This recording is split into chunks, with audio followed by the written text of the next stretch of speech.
Assalamualaikum warahmatullahi wabarakatuh. Bersama dengan Ibu Sulastri di sini kita akan belajar tema 4 ya. Jadi di sini Ibu akan merangkum tema 4 mengenai globalisasi muatan bahasa Indonesia. Baiklah, pertama-tama kita akan belajar mengenai teks eksplanasi. Jadi menentukan informasi penting dari teks eksplanasi ilmiah.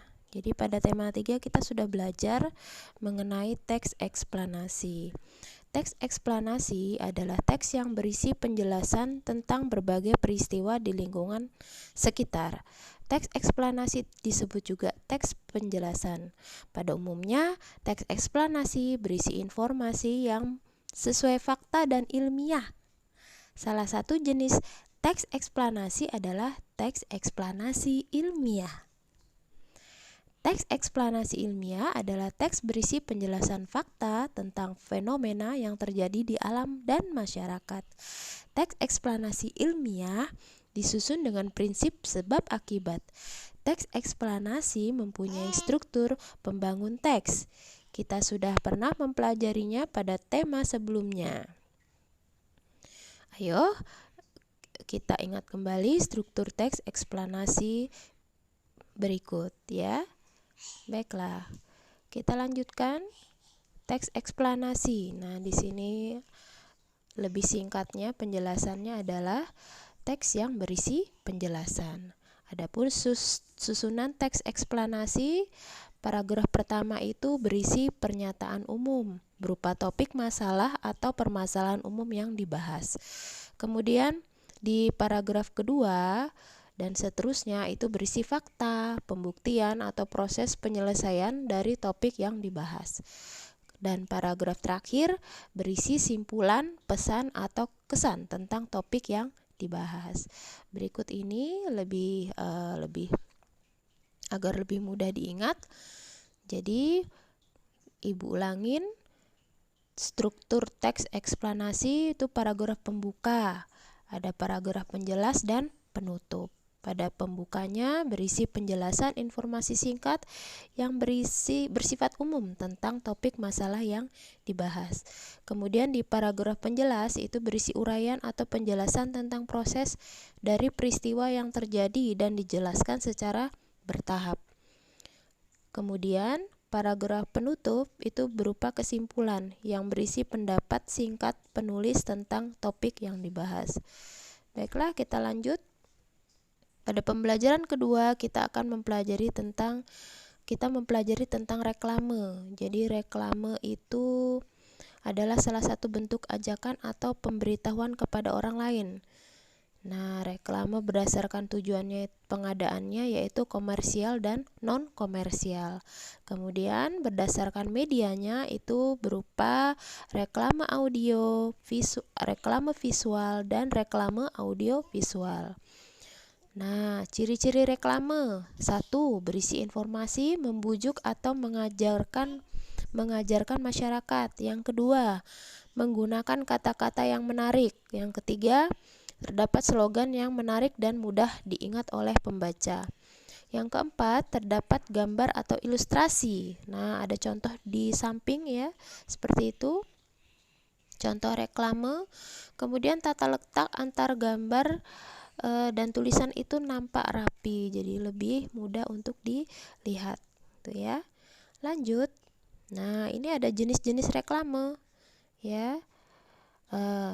Reklame berdasarkan tujuan pengadaan. Itu ada reklame komersial, jadi digunakan untuk menawarkan suatu produk.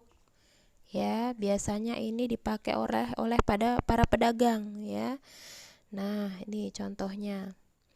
Itu contoh reklame tentang batik ya. Kemudian yang kedua itu reklame non komersial. Apa? Jadi reklame yang non komersial itu untuk menyampaikan pesan kepada masyarakat. Berisi pesan yang mengajak masyarakat untuk melakukan hal yang baik. Nah, berikut ini ada contoh reklame non komersial. Baik. Nah, ini contohnya reklame non komersial. Jadi contohnya untuk membiasakan hidup sehat sejak dini. Kemudian yang kedua, reklame berdasarkan media penyampaian. Jadi yang pertama itu reklame audio. Jadi ini menggunakan media suara atau bunyi tertentu. Reklame audio bisa merupakan perpaduan percakapan dan musik. Nah, contohnya itu kita menggunakan radio ya.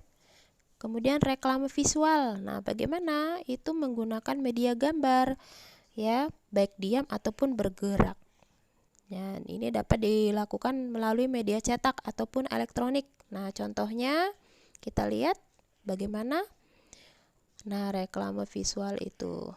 Jadi berupa layar ya yang biasanya ada di pinggir jalan. Dia medianya bergerak tuh ya. Kemudian reklame audio visual. Itu reklame menggunakan gabungan antara audio dan visual. Ini biasanya bentuknya video. Nah, ya coba perhatikan contohnya seperti gambar berikut ya, berupa video. Jadi ada video, ada gambar dan ada juga suaranya. Baiklah, kita akan belajar ya bagaimana bedakan antara reklame dan yang bukan reklame. Coba perhatikan, ada dua gambar, yang satu dicentang dan yang satu disilang. Nah, yang dicentang itu adalah reklame ya, tentang batik. Nah, seperti itu contohnya. Kemudian yang gambar disilang itu bukan reklame, tapi itu adalah sampul buku. Nah, jadi kita sudah tahu ya bagaimana cara bedakan antara reklame dan bukan reklame. Baiklah, kita lanjut. Kemudian mengenai bagaimana menemukan informasi penting dalam teks eksplanasi. Jadi setiap teks eksplanasi itu memiliki informasi penting yang dapat dipelajari. Ya, bagaimana? Salah satunya itu dapat digali dan ditemukan dengan cara menjawab pertanyaan. Ya. Oke, kita lanjut. Setelah kita menemukan informasi penting dalam teks eksplanasi, nah di sini di pembelajaran berikutnya kita akan menyampaikan informasi penting dari teks eksplanasi tersebut. Nah, informasi penting yang sudah ditemukan dari membaca teks itu bisa disampaikan secara lisan kepada orang lain.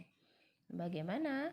Ya, saat menyampaikan informasi penting itu, pastikan suaramu harus jelas, kemudian intonasimu jelas dan tidak menimbulkan makna ganda, gitu ya. Baiklah, kita lanjut ke pembelajaran berikutnya mengenai membuat poster. Nah, jadi poster adalah ajakan atau imbauan kepada masyarakat untuk melakukan sesuatu yang dibuat pada kertas berukuran besar dan biasanya disertai dengan gambar. Tuh ya. Oke. Langkah-langkahnya bagaimana membuat poster? Pertama, tentukan topik dan tujuan dibuat poster. 2. Buat kalimat yang singkat dan jelas namun bisa menyampaikan pesan yang ingin disampaikan. 3. Gunakan gambar dengan warna-warna yang mencolok agar lebih menarik.